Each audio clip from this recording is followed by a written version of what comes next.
So with me today, I have filmmaker Jeffrey Thompson. How you doing, Jeffrey? How you doing, Tom? Nice to be on here with you again. Are you a Marvel fan? Yes, I am a huge Marvel fan. Just comic books in general, but yeah, I'm a Marvel fan for sure. Now, are you a big fan of the Fox X-Men movies at all, or?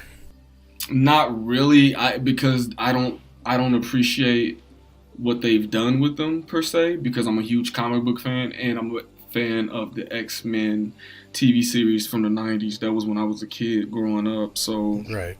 I don't agree with a lot of things that Fox did with their interpretation of X-Men. So needless to say, you're probably looking forward to Kevin Feige taking a crack at the X-Men. Definitely, I think that he will do them much justice than everyone wearing black leather uniform. Well, you might get your wish here. Brent Andrew, journalist for ComicGenre.com, says he attended a speaking engagement with some high-level Fox production crew members and found out some interesting information, and particularly regarding the Fox-owned Marvel characters in the wake of the Disney deal. He states that X-Men Dark Phoenix will be the last proper X-Men movie, presumably also the last in that continuity. The crew behind the camera has been thanked for their work, but their services will not be needed any longer as everything is moving to Disney. Apparently, the X-Men are being integrated into the Marvel Cinematic Universe. It is a done deal and merely awaiting the approval of the merger. Kevin Feige is, quote, hoovering up all of the Fox Marvel characters and is already planning for them to go into Phase 4. This includes the X-Men, Deadpool, Fantastic Four, and so on. But it was not discussed in what capacity with what actors. There were some other interesting tidbits about Avatar, how James Cameron only allowed the crew to read the first two scripts of the 4 or 5 proposed sequels because he wasn't sure if that crew was still going to be around by the time he starts filming, considering the merger. There was a little bit of news about Dark Phoenix behind the scenes as well. From this rumor we get from Andrew, he got the impression that the studio isn't pleased with Kinberg, that he did not plan ahead enough during the shoot, and they had to rebuild sets digitally because of this and a few other issues, as we reported some reshoots earlier on here on After Dark. So Jeffrey, what do you take away from all this news as far as the Disney merger goes and Kevin Feige getting his hands on these Marvel characters?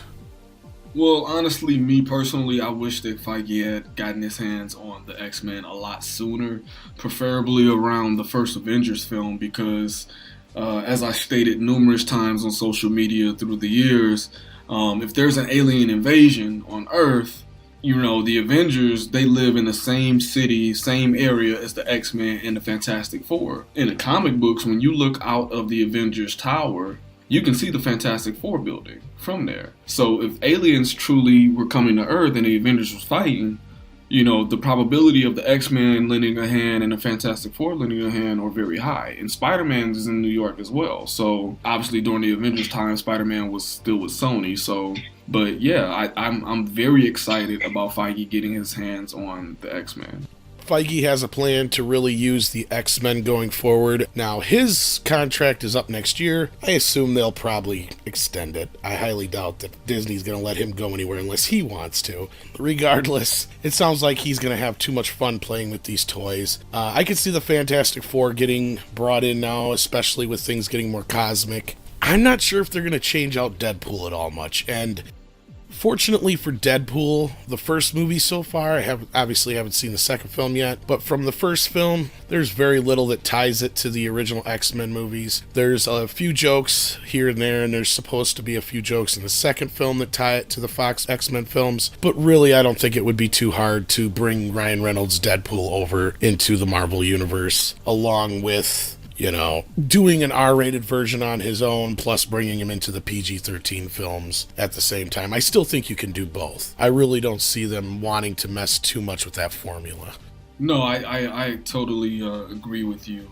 At this point, it's been a winning formula as far as Deadpool. And may I add in, the success of Deadpool really isn't even Fox per se. It was more or less Ryan Reynolds and Miller. So Fox just is trying to take credit for that. The movies that Fox did care about are the ones that are just not even that good to begin with. But the funny thing is that they didn't really care about Deadpool.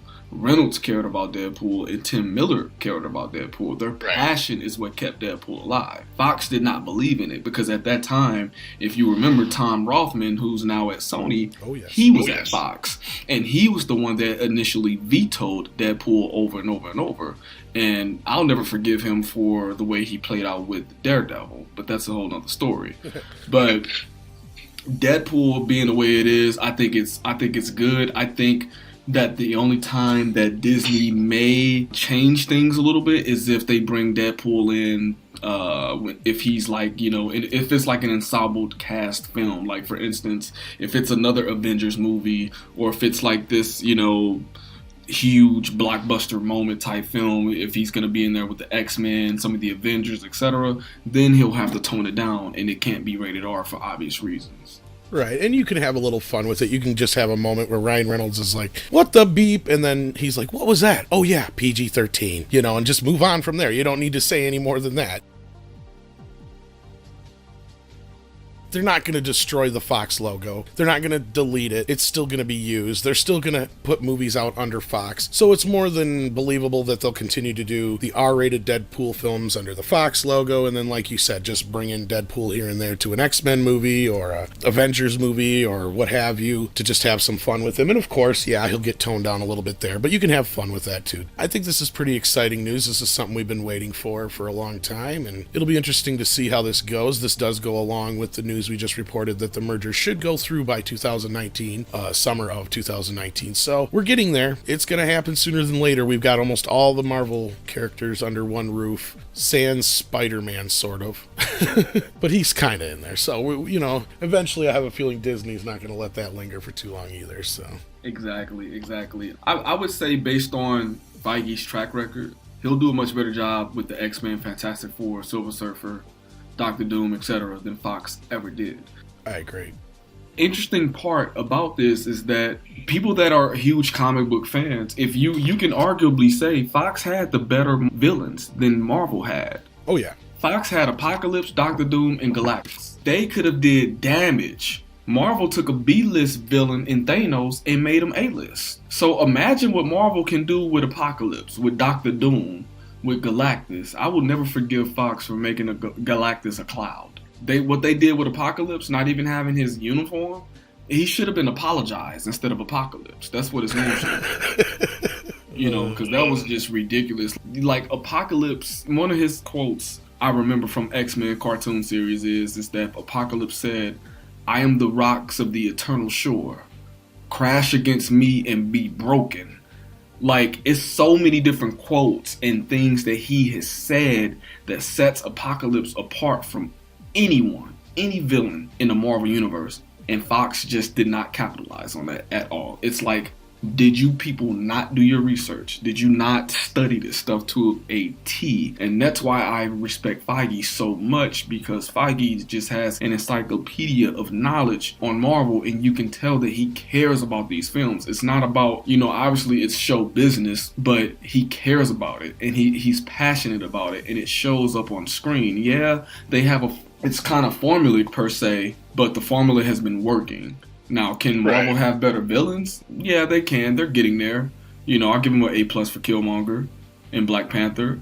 But I still believe that Feige would do a better job with Apocalypse and Doctor Doom than Galactus than Fox ever did. If they even introduce a Wolverine anytime soon, do you think that they will go with like the X-23 version instead of a male version of Wolverine to kind of avoid any comparison to Hugh Jackman? Or do you think they will try and cast a new male actor as Logan's Wolverine?